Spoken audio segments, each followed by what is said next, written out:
Students, कल of के संबंध में मैंने बताया था बहुआयामी प्रीपोजिशन है जिसमें कई संदर्भ में प्रयोग होता है या कुछ ऐसे क्रियाएं हैं, कुछ ऐसे नाउन्स हैं जिनके साथ आकर के फ्रेज का भी लेते। लेकिन आज का प्रयोग क्या है? ऑफ, ओ डबल एफ, जिसका मतलब क्या होता है? कट जाना, अलग हो जाना। कटना का मतलब वो काट के किसी चाकू वगैरह से नहीं, दूर होने से मतलब है, अलग होने से मतलब है। बंद हो जाना, समाप्त हो जाने के संदर्भ में भी आपका प्रयोग होता है। जैसे ही पुट ऑफ हिज कोट, क्या हो गया? शरीर से अलग हो गया। स्विच ऑफ द फैन, बंद हो गया, पंखा बंद कर दो। The old man fell off the ladder, मतलब क्या है? सीढ़ी से गिर गया, नीचे सीढ़ी पर था, अलग हो गया। फेल डाउन का भी प्रयोग हो सकता है, फेल डाउन द लेडर, लेकिन क्या है कि फेल ऑफ द लेडर ज्यादा करेगा। अब बात आती है टिल और अनटिल की। स्टूडेंट्स, इस बात को जान लें कि टिल और अनटिल दोनों समय का संकेत करते हैं और अंतिम, टू द पॉइंट, यानी समय के अंतिम सिरे को बताते हैं। हिंदी में तक होता है इसका। या जैसे वह सोमवार तक लौट आएगा, मतलब क्या है कि उसके लौटने का टाइम टिल है, मतलब क्या है? सोमवार है, अंतिम तक। सोमवार क्या है? वह सोमवार तक के लिए हम बात करेंगे तो till Monday, he will return till Monday तक की बात करते हैं। और ये ध्यान रखें कि फ्रॉम के साथ ज्यादातर टू का प्रयोग ज्यादा सूट करता है, टिल का नहीं। प्रयोग तो टिल का किया जा सकता है, जैसे फ्रॉम 9 AM टिल 3 PM, तो क्या है ना कि ये क्या होगा? 9 बजे से 3 बजे तक। करेक्ट है, गलत नहीं है, लेकिन हम उसके जगह पर, टिल के जगह पर टू का प्रयोग कर सकते हैं। स्टूडेंट्स, इसके बाद प्रयोग का आता है इन front of. In front of का अर्थ होता है के सामने। ध्यान रखना, के सामने का मतलब, इस बात का ध्यान रखेंगे, के सामने का मतलब पहले होता है और स्थिर अवस्था में कोई वस्तु एक दूसरे वस्तु के सामने है तो हम के सामने का प्रयोग के लिए इन फ्रंट ऑफ का प्रयोग करेंगे। जैसे पेड़ क्या है? घर के सामने है, ठीक है? पेड़ की स्थिति क्या है? स्थिर है। लेकिन मैं तुम्हारे सामने हूं तो मेरी स्थिति क्या है? गतिशील है। तो हम इस दशा में, मैं I am standing before you ज्यादा सूट करेगा इन फ्रंट ऑफ यू में। उसी तरह the tree was there is a tree in front of my house, वो क्या है? स्थिर दशा का बोध कराता है। विद्यार्थियों, बस इतना सा डिफरेंस है इन फ्रंट ऑफ और बिफोर में। अब बात आती है राउंड और अराउंड की।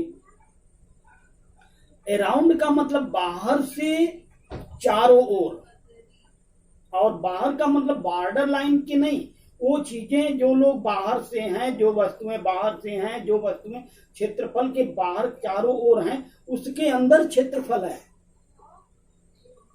तब हम अराउंड का प्रयोग करेंगे। लेकिन राउंड का प्रयोग कब करेंगे? जब हम उसके परिधि से सटे हुए हैं, परिधि के अराउंड हैं, बहुत दूर नहीं है, तब हम राउंड का प्रयोग करेंगे। जैसे stop walking around the garden, मतलब बागीचे के चारों ओर से, बाहर के चारों ओर से कह रहा है। लेकिन इस तरह कहा कि we were sitting round the dining table, तो क्या है कि अब डाइनिंग टेबल के बहुत दूर नहीं बैठे हैं, हम लोग खाने बैठे हैं, तो ज्यादातर उसके जो परिधि है, जो उसको क्या कहते हैं कि हम जो बाहर की जो उसकी रेखाएं हैं, हम उससे सटे हुए बैठे हैं, यानी टेबल के चारों विभागों से हम सटे हुए बैठे हैं।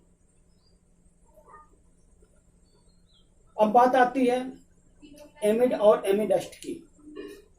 स्टूडेंट्स को खूब पता है कि एमिड का प्रयोग बीच में के लिए होता है, लेकिन ध्यान रखें, बीच में के लिए बिटवीन का भी प्रयोग होता है, अमंगस्ट का भी प्रयोग होता है, एमंग का भी प्रयोग होता है। लेकिन आपको पता होना चाहिए कि वो बीज ऐसा नहीं, वो एमेटिस्ट का प्रयोग क्या है कि बहुत सारी मास है, भीड़ है, उसके बीच में कोई है, तो फिर उसको हम क्या कहेंगे, एमेडस्ट या एमिट। लेकिन हम किसी के बीच प्रत्येक को कोई देने की बात हो रही है, तो हम क्या प्रयोग करेंगे, एमॉन्ग का प्रयोग कर देंगे, बिटवीन का प्रयोग कर देंगे। वह मध्य की स्थिति को नहीं, मध्य के किसी बात को व्यक्त करता है, जबकि एमिड का प्रयोग मध्य की स्थिति को प्रकट करता है। जैसे there was a small cottage amid the city, amid the city यानी शहर के बहुत सारे घर हैं, लेकिन उसके बीच क्या है, एक झोपड़ी है। उसी तरह ऑनेस्टी इज यूजलेस एमिड डिसऑनेस्टी। अब बात आती है up and down. Up and down का मतलब क्या होता है, अप मतलब ऊपर, डाउन मतलब नीचे। स्टूडेंट्स इस बात को ध्यान रखें कि अप का प्रयोग हम किसी भी परिस्थिति में मूवमेंट की दशा में ऊपर की ओर करते हैं, डाउन का भी प्रयोग हम मूवमेंट की दशा में नीचे की ओर करते हैं। जैसे हम ऊपर हैं तो नीचे आते हैं, डाउन की दशा में नीचे की ओर करते हैं, ठीक है। तो अप एंड डाउन का मतलब क्या होता है, आपको समझ में आ गया। जैसे he got up to ask question,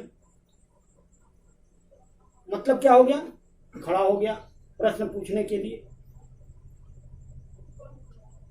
climb up a tree यानी पेड़ पर चढ़ो, तो पेड़ पर चढ़ने का मतलब क्या है, अब मूवमेंट तो हो रहा है ना। वॉक अप द रोड, सड़क पर टहलो, मतलब क्या हो रहा है कि सड़क पर टहलने की बात हो रही है।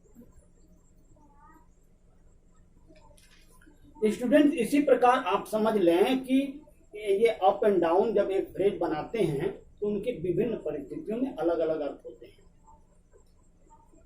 जैसे अप एंड डाउन, इधर उधर, लेकिन अप्स एंड डाउन्स मतलब क्या हो जाता है, भाग्य का उत्थान पतन, ठीक है। उसी तरह ऑन एंड अप का मतलब क्या हो जाता है, ईमानदार, सच्चा। और अप विथ का मतलब क्या हो जाता है, उघाड़ना, उठाना। अब बात आती है डाउन का मतलब नीचे, गतिशील अवस्था में नीचे। The mango fell down from the tree, गतिशील अवस्था में नीचे आया। जैसे सिट डाउन प्लीज, खड़े हो तो बैठो, मूवमेंट की दशा में दोनों का प्रयोग होता है, ये मैंने पहले ही बता दिया। अब बात आती है थ्रो की, THROUGH, थ्रो का प्रयोग। ध्यान रखेंगे कि थ्रो का प्रयोग हम करते हैं संपूर्ण या से हो करके दशा में हम थ्रो का प्रयोग करते हैं। इसमें पहली बात के माध्यम से he knew it through a newspaper, माध्यम प्रकट किया। ही न्यू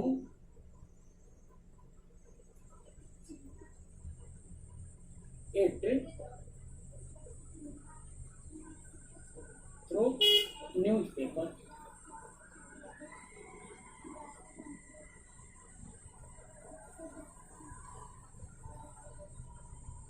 मतलब क्या हो गया, माध्यम बना पेपर। अब देखिए थ्रो का प्रयोग एक साइड से दूसरे साइड तक के लिए भी करते हैं। The beggar went through the market, the beggar या द मैन कर दो, बेगर तो लंबा है, शॉर्टकट में समझो। The man went through the market, यानी मार्केट के एक सिरे से घुसा और दूसरे सिरे तक पहुंच गया। उसी तरह फिर एक देखिए थ्रू आउट, एक फ्रेज बनता है थ्रू आउट, मतलब एवरी पार्ट, हर भाग से मतलब थ्रू आउट हो जाता है, संपूर्ण रूप से भी इसका अर्थ निकाला जाता है। हर स्थान पर, हर जगह पर। He was with me throughout the day, सारे दिन। ठीक है, throughout his life he did hard work, पूरी जिंदगी की बात है। अब बात आती है यूज ऑफ बियॉन्ड की। बियॉन्ड का प्रयोग भी मतलब अपने जो एक निर्धारित दशा थी उससे भी बहुत दूर, जो निर्धारित दशा थी उसके कहीं सोच से परे के संदर्भ में हम बियॉन्ड का प्रयोग करते हैं। जैसे don't go beyond the river. अब यहां तो क्या हो गया कि उस तरफ की बात हो गई, कि उस पार, beyond the river. Don't remain out beyond midnight, मतलब आधी रात के बाद इसको क्या करते हैं, आधी रात के बाद तक मत करो कोई काम। जैसे कुछ फ्रेजेज हैं बियॉन्ड का प्रयोग करते हैं और उनके साथ सिवाय का अर्थ निकालते हैं। My uncle has not beyond his Providence, my uncle has nothing beyond his property. मतलब ऐसे दशा में हम बियॉन्ड का प्रयोग करते हैं। टू गेट बियॉन्ड, पहुंच से बाहर। टू गो बियॉन्ड क्या हो जाता है, नीलाम में, नीलाम करने को टू गो बियॉन्ड कहेंगे। अब बात आती है ड्यूरिंग की। ड्यूरिंग का प्रयोग समय के लिए करते हैं। समय का प्रयोग जैसे कोई एक कोर्स हो, एक टाइम का कोर्स हो, 10 दिन का, 5 दिन का, 2 महीने का, 1 हफ्ते का, एक टाइमिंग का कोर्स हो, उस कोर्स को हम रिफर करने के लिए, उस कोर्स को हम संकेत करने के लिए हम क्या करते हैं, ड्यूरिंग का प्रयोग करते हैं। जैसे the sun gives us light during the day. Day क्या है, एक कोर्स है, 12, 13, 14, 15 जो भी घंटे का सुबह से लेकर शाम तक का जो डे का कोर्स होता है, उसके लिए हम ड्यूरिंग का प्रयोग करते हैं। Nobody would talk during my destination. ठीक है, माई डिस्कोर्स ऐसे भी कर सकते हैं। During the war, during the strike, during the meeting, during the middle age, during Deepavali, Holi, summer occasion, ऐसे ड्यूरिंग का प्रयोग किया जाता है सर्टेन पीरियड ऑफ टाइम के लिए। अब बात आती है कि ड्यूरिंग का प्रयोग स्थिति भी प्रकट करता है। जैसे during the dinner he talked about, उसी प्रकार the people suffer hardship during the war, during the corona crisis. क्या ऐसी स्थिति के लिए हम ड्यूरिंग एक पीरियड ऑफ टाइम को प्रकट करता है। अब बात आती है अगेंस्ट की। अगेंस्ट का प्रयोग भी इनकंट्रोवेंशनल ऑफ के लिए प्रयोग करते हैं। मतलब इसका प्रयोग उस दशा में होता है के विरुद्ध, के अपोजिट। जैसे the workers have acted against the master, against the manager of the factory. One should not go against the rule, क्या है, के विरुद्ध। अगेंस्ट का प्रयोग अपोजिट के अर्थ में, विरुद्ध के दशा में, हमने अभी बताया अगेंस्ट के लिए भी करते हैं। जैसे sailing against the current is different, difficult. Sailing against the current, धारा के विरुद्ध नाव चलाना कठिन होता है। It is difficult to paddle the cycle against the storm. अब बात आती है अगेंस्ट का मतलब पर में सटा करके भी होता है। जैसे put the ladder against the wall, दीवार से सटा के सीढ़ी रख दो, अगेंस्ट का प्रयोग होता है। अगेंस्ट का प्रयोग तुलना प्रकट करता है। There were 5 murders against 50 last year. यहां तुलना हो गया। अगेंस्ट का प्रयोग मतलब क्या है कि इन सारी परिस्थितियों में अगेंस्ट का प्रयोग किया जाता है। अब बात आती है फ्रॉम की। तो स्टूडेंट्स इस बात को अच्छी तरह समझ लें कि फ्रॉम का प्रयोग अब हम आपको कल बताने वाले हैं, आज फ्रॉम का प्रयोग नहीं।